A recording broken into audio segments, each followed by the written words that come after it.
Hey guys, welcome to the Bin Zone. On today's video, we're talking about Tomb Raider: The Legend of Lara Croft Season 1. And there's a lot to break down, from epic tombs to ancient artifacts, and why is Lara buff enough to be able to whoop my ass, to dinosaurs. Yeah, it finally happened. But what really stood out was how this season gives us the bridge between Lara Croft from the 2013 survival trilogy of games and the dual pistol wielding, dinosaur fighting badass Lara from the Legends era. And let me tell you, this season is one wild ride that's packed with Easter eggs and nods to the games, but it also deep dives into the heavy stuff like grief and loss. We see Lara struggling with the weight of her past, and honestly the way she and Devereaux deal with grief, two sides of the same coin.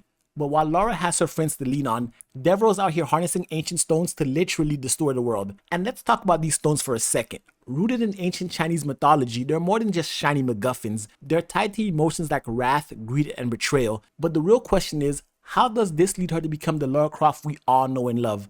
Just like the show acts like the 2018 movie doesn't exist, on this video, we won't be talking about it either. Officially gone. But don't worry, I've got a theory about what's really going on with Sam's disappearance at the end and how the Trinity might be back in the picture. And the best part about all of this is you don't have to have played any of the games to understand the story, but you do have to hit the subscribe button for more breakdowns just like this one. The series starts off with a flashback of Lara and Roth exploring a jaguar temple in Chile where they find the gift of the gods, one of the 4 power stones that end up playing a bigger role later on in the story. This first stone that they find is the green stone, and green represents the power of greed. This opening sequence does a lot to establish the relationship between Roth and Lara, and this is the first time someone's actually been killed in her presence, because remember, this takes place before the game, so this is before Lara actually has to kill people, and you get to see the bond and trust that she places in Roth.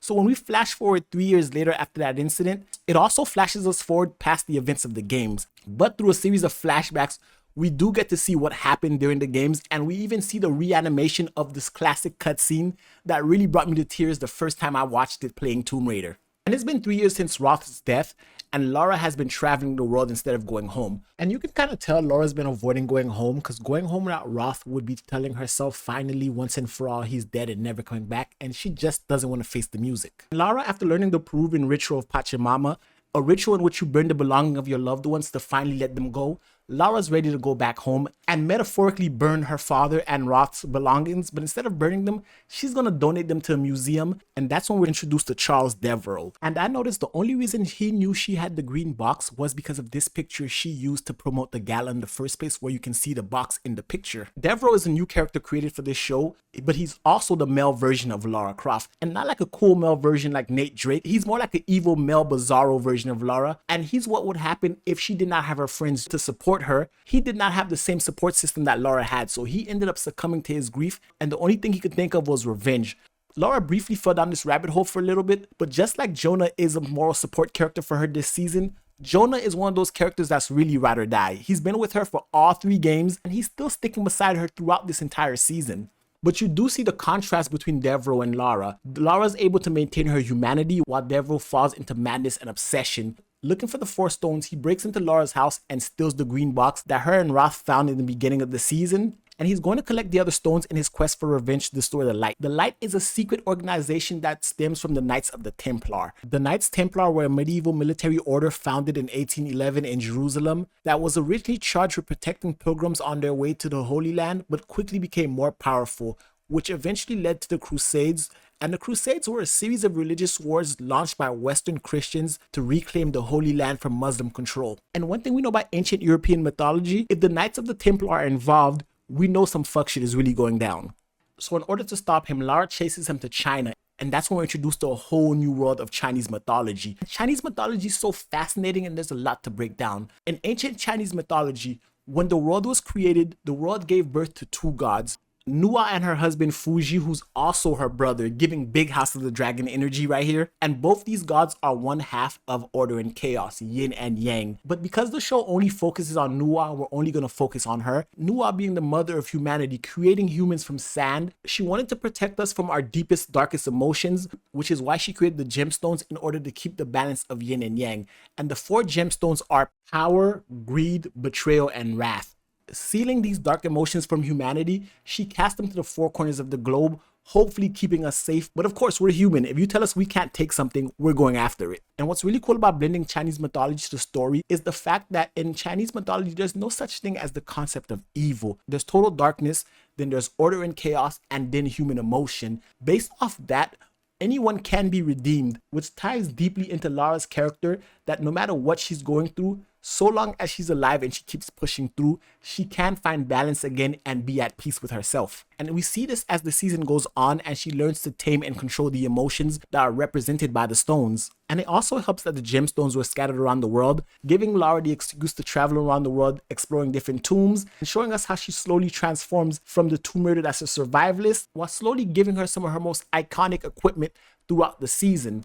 And that's what the crux of this season is about, Lara's growth, her transformation from the survivalist Lara in the 2013 trilogy to the fearless adventurer from the Legends games. If you haven't played any Tomb Raider games, or you have, this is a brief touch-up of the timeline. The 2013 trilogy is now firmly established as a prequel to the later Lara Croft games. If you thought Lara was getting her ass kicked in this show, just play the 2013 Tomb Raider game. This woman suffers like no other. But this show shows us how she grows, how she gets her grappling hook, how she ends up getting her dual pistols from Kip. Kip is another character that actually bridges the gap between the two series. Jonah, Sam, Abby, and Reyes are characters from the 2013 trilogy, while Kip is a character from the Tomb Raider Legends. So the show really connects both storylines of the games together with iconic characters from both. And that connection is the key to Lara's humanity, and how her friends supporting her stopped her from going down the path of becoming more like Devereaux. Even though she pushes Jonah away and hasn't talked to Camilla or Sam in a while, the fact that she has these characters supporting her, and the introduction of Camilla as Roth's daughter, really shows how this is more than just friendship. These guys are friends, but they're all family, and family doesn't have to be who you're born with or who you're raised with. It's about the people who love and support you, and no matter what Lara's going through, all that grief of losing her father, of losing Roth, all that pain that she tries to carry on her own, her friends are there to carry her burden for her. And that makes you wonder, if Devereaux had someone to carry his burden with him when the light killed his father, would he have turned out this way? Now, I'm not advocating for pity on him, because he did try to destroy the world in his quest for revenge, and I live in the world, so I'm kind of biased when it comes to this. But what if he did have support? Would he have gone down that path? That's really interesting to think about. I really wish they would have spent more time fleshing out his character instead of using him as just a foil for Lara. But it's due to her friends and her support system that ultimately, even though Devereaux has all this power, all these emotions, and he created this staff of, oh my god, end of the world power, and became a monster, and he really physically became the manifestation of all these emotions as a monster, it was her and her friends working together that finally defeated him. And ultimately, the power of friendship wins again. As cheesy as that ending was, the fact that Lara had to go through so much internal conflict and she had to grow as a character, it works for this season, and I'm not mad at it. But before the season ends, while Jonah and Abby are getting married, Sam doesn't show up. Matter of fact, Sam actually got kidnapped. Lara, leaving the wedding, makes her way to Sam's apartment and notices that there are signs of a struggle, and she's gone. But not before noticing that Sam was really deep into an investigation, and that investigation seems to be into Trinity. For those of you who haven't played the games, Trinity is the evil organization that killed Lara's father, that Lara tried to destroy in the first 3 games, and even though she was successful in defeating them, they may not be completely gone. Just like Devereaux said the light is able to hide and regroup, Trinity can do the same thing, and now they've kidnapped Sam. And they're most likely going to use Sam to get at Lara, but they have no idea who they're messing with. Lara is now the Tomb Raider, dual pistol wielding, ready to kick some ass. And the beauty about this season finale is that the story can pick up in one of 2 ways. It can expand into a second season, or they can create a new set of games based on this anime, which would be something completely unique and cool, interweaving the narrative of the anime and the show together. But guys, that's just my thoughts on Tomb Raider. I'd love to hear your thoughts about it in the comment section below. And if you liked the video, give it a thumbs up, hit the subscribe button, and until next time, peace.